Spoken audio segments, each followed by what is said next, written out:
Police की कार्रवाई के बारे में कुछ सीखना या जानना चाहते हैं कि एनसीआर और एफआईआर में अंतर क्या होगा। देखो, अगर एफआईआर और एनसीआर में डिफरेंस की बात करें तो इससे पहले जो अगर कोई लॉ का स्टूडेंट है तो उसे बताया जाएगा कि आप सीआरपीसी क्या है, ठीक है। फिर सीआरपीसी का चैप्टर नंबर 12, उसमें ये सारी चीज़ें हैं। और जो एफआईआर का जिक्र मिलता है वो उसके जो सेक्शन है वो 154 में मिलता है, और एनसीआर का 155 में। ये तो हो गई फैक्चुअल बातें, हो गई जो एग्ज़ाम के पर्सपेक्टिव से और जो जिनको एग्ज़ाम पास करना है उनके लिए इम्पॉर्टेंट होती हैं। कई सारी और भी अगर लॉ की बात करेंगे तो आपको अच्छे अच्छे शब्द मिलेंगे। जैसे कानून में आप पढ़ेंगे तो हिंदी में बात करें तो आपको एक खूबसूरत शब्द मिलेगा इत्तिला, ठीक है। और एक शब्द मिलेगा थाने का भार साधक अधिकारी। तो इत्तिला का मतलब होता है सूचना देना एक प्रकार से, और थाने का भार साधक अधिकारी, अब चूंकि वो कानून की लैंग्वेज है, हिंदी का रूपांतरण है, उसको आप ऐसे देखेंगे। इंग्लिश में उसे हम स्टेशन हाउस ऑफिसर या एसएचओ कहते हैं, या कभी कभी एसएचओ या एसएचओ नहीं होता है तो इंचार्ज एसओ होता है थानों में। ये सिचुएशन होती है। अब हम लोग अपने मेन पॉइंट पर आते हैं कि एनसीआर और एफआईआर में डिफरेंस क्या होता है। एफआईआर और एनसीआर में एक अगेन मैं आपको फिर से एक चीज़ बताना चाहता हूँ कि from the point of law कि दो टर्म होते हैं ना। एक होता है संज्ञेय अपराध और दूसरा होता है असंज्ञेय अपराध। इसको अंग्रेजी में संज्ञेय को कहते हैं कॉग्निजेबल, क्या कहते हैं, कॉग्निजेबल। और असंज्ञेय अपराध को कहते हैं नॉन कॉग्निजेबल।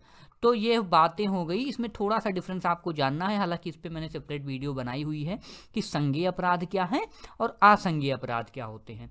यानी कॉग्निजेबल ऑफेंस वो ऑफेंस होते हैं, वो अपराध होते हैं जिनमें गंभीर चोटें होती हैं, या जहाँ पर आप जैसे किसी धारदार हथियार से किसी को मार देना, कहीं पर गोली चल जाना, किसी का मर्डर हो जाना, तो ये सारी चीज़ें संज्ञेय अपराध में आती हैं।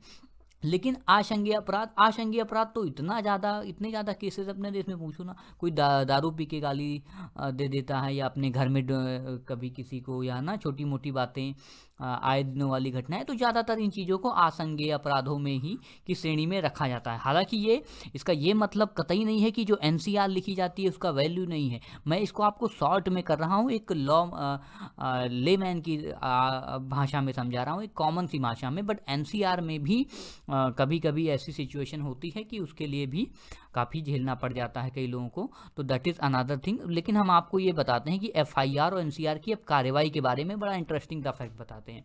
एफआईआर में जब भी कोई व्यक्ति अप्रोच करता है पुलिस स्टेशन को, तो जनरली 154 में लिखा गया है सीआरपीसी में कि जैसे ही जो स्टेशन जो थाने में भार साधक अधिकारी है उसको ये पता चलेगा कि यहाँ पर कॉग्निजेबल ऑफेंस हुआ है, यानी ये संज्ञेय अपराध है, तो वो तुरंत क्या करेगा, एफआईआर लिख ली जाएगी। अब एफआईआर लिखने का मतलब ये होता है कि पुलिस तुरंत इन्वेस्टिगेशन शुरू कर देती है। एफआईआर में ये होता है, वो विवेचना जनरली होता है कि थानों में एफआईआर लिखी जाती है और फिर वहाँ पर 4 5 10 दरोगा होते हैं, या फिर इंस्पेक्टर खुद उसको अपने हाथ में विवेचना लेता है एक आदमी। तो जो भी विवेचक होता है वो तुरंत इन्वेस्टिगेशन शुरू कर देता है, और वो इन्वेस्टिगेशन शुरू करता है। तो अब इसमें जो उसके बाद वो पुलिस रिपोर्ट लगाता है। अब पुलिस रिपोर्ट में या तो एफआर लगेगा, ठीक है, अगर फाइनल रिपोर्ट इसको कहते हैं, या फिर चार्जशीट लगेगा, सीएस, ठीक है। तो ये दोनों टर्म आते हैं जो पुलिस की लैंग्वेज में काफ़ी यूज़ होते हैं। एफआर मतलब कि केस जनरली फाइनल रिपोर्ट लगा दी जाती है, कुछ केसों में इन्वेस्टिगेटिंग ऑफिसर ये करता है, और चार्जशीट लगाती है, तो मुकदमे आगे जो है बढ़ते रहते हैं, इन्वेस्टिगेशन चलती रहती है, कार्रवाई होती रहती है। तो ये जो एफआईआर की कार्रवाई होती है, इससे हम सभी लोग ज़्यादातर वाकिफ़ होते हैं ना, कि एफआईआर हो रही है, इन्वेस्टिगेशन चल रहा है, पुलिस आ रही है, एविडेंस को कलेक्ट कर रही है, साक्ष्य को कलेक्ट कर रही है, तो ये बहुत सारी बातें होती हैं। दूसरी तरफ जो एनसीआर है वो हम लोग जानने की कोशिश करते हैं। एनसीआर 155 सीआरपीसी में दर्ज है।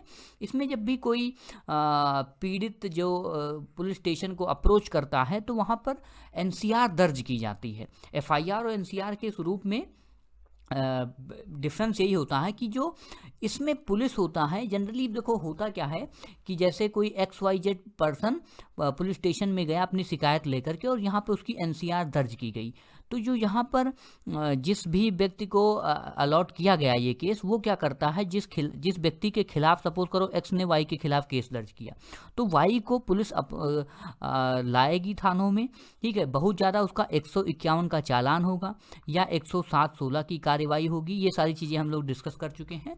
लेकिन पुलिस इसमें क्या करती है, इन्वेस्टिगेशन नहीं करती। जैसे सपोज करो ज़्यादातर मामलों में ऐसा ही होता है कि पुलिस 151 का चालान या वार्निंग दे करके अगेन ये सब कर देती है, लेकिन अब आप 151 की बात करेंगे तो फिर वहाँ पे आपको देखने को मिलेगा कि संज्ञेय अपराध की दृष्टि में ऐसा होता है, तो वो अलग कर दिया जाता है। लेकिन एनसीआर पर कार्रवाई, जैसे अब मान लो बहुत ही कॉमन सी बात मैं आपको बताता हूँ, कोई एक्स पर्सन हो, वाई पर्सन है, अब एक्स वाई के खिलाफ आया और एनसीआर लिख गई, तो अब एक्स धरना देने लगता है थाने पे, वो कहता है कि भाई वाई के खिलाफ कोई कार्रवाई नहीं हो रही है।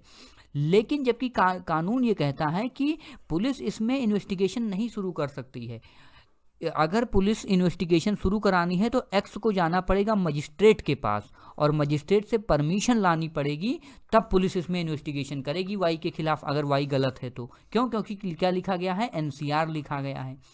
अच्छा, अब जो एक्स है ये पुलिस स्टेशन है और एक्स क्या चाह रहा है, संतुष्टि चाह रहा है कि भाई हमें तो वाई के खिलाफ शिकायत की, पुलिस ने कुछ किया नहीं, तो पुलिस उसकी संतुष्टि के लिए क्या करता है कि अगर हाँ भाई ये दारू पी के कुछ डोमेस्टिक वायलेंस किया है, या मैं एक छोटा सा एग्जांपल दे रहा हूँ, तो उसका 151 करा देता है, मतलब 24 घंटे के अंदर तक वो जेल में रहता है, मतलब थाने का जो लॉकअप होता है, फिर वो मजिस्ट्रेट के सामने जाता है, वहाँ उसे छोड़ा जाता है, या फिर 8 दिनों के लिए, वो सिचुएशन पर डिपेंड करता है, केसेस पर, मजिस्ट्रेट के डिसीजन पर भी डिपेंड करता है।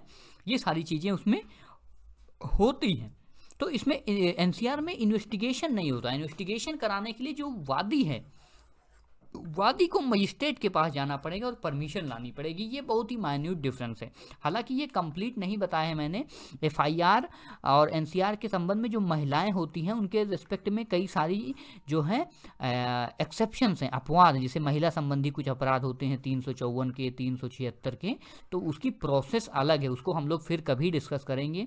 उसमें बयान होता है 164 का, ठीक है, रिकॉर्डिंग होती है, वीडियो रिकॉर्डिंग, ठीक है, महिलाओं के और महिला पुलिस अधिकारी की मदद उसमें ली जाती है। तो ये सारी चीज़ें हो गई एफआईआर और एनसीआर में डिफरेंस। एफआईआर में इन्वेस्टिगेशन तुरंत होता है, चार्जशीट या एफआर लगता है, ऐसी चीज़ें जो हैं एनसीआर में भी फॉलो होती रहती। बट एनसीआर में पुलिस इन्वेस्टिगेशन कराने के लिए मजिस्ट्रेट की परमिशन ली जाती है। ये 155 के 2 में लिखा गया है, सबसेक्शन 2 में। तो ये तो काफ़ी कॉमन सी बात हो गई है। और लॉ के पर्सपेक्टिव से इसमें कई सारी और चीज़ें हैं। और एक जो इसका पार्ट रह गया है, महिलाओं के संबंधित एफआईआर लिखने की एक अलग, जो महिला संबंधित कुछ विशेष प्रकार के अपराध होते हैं उसकी अलग कार्रवाई होती है, वो हम लोग फिर कभी डिस्कस करेंगे। आई होप कुछ आपको समझ में आया होगा। ये कुछ मुकदमे हैं और इस पर हम लोग बात करते रहते हैं कॉमन सी लैंग्वेज में, अवेयरनेस के पॉइंट ऑफ व्यू से। आई होप ये आपको समझ में आया होगा। Stay blessed, stay safe, have a good day.